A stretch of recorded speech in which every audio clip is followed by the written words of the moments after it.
Santana natin. Abutan pa ba siya ng team?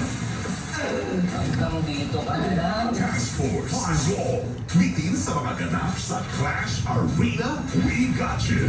Clash Nation. Dahil sa Behind the Clash, tuloy-tuloy ang plot twists. Pipili kayo na tatanggalin sa inyong grupo. Real moments. Behind the scenes kilig. Buti alam mo. Ganun talaga. Watch Behind the Clash Wednesdays, Thursdays, and Fridays. 5:10 p.m. sa Kapuso Stream at sa The Clash Team's YouTube page. Mali ko bang malimot ang pinakamarikit sa lahat ng mga dalari? Baka ako pa siya nalimutan mo na. Paano kaya siya Walang makakalayan? red ah. May piyansa na ho ba sa panahon to?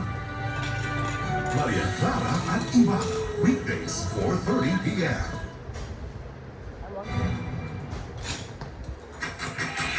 Dahil sa malakas na ulang dulot ng habagat, umabot na sa spilling level ang Lamesa Dam.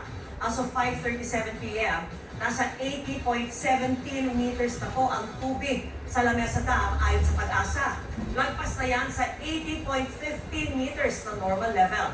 Inaabisuhan ang mga residenteng nakatira malapit sa Tuliang River na tumatawid sa ilang bahagi ng Quezon City, Caloocan, Valenzuela, Malabon at Tabotas, maging alerto at handa po sa patuloy na pagtaas ng tubig sa ilog.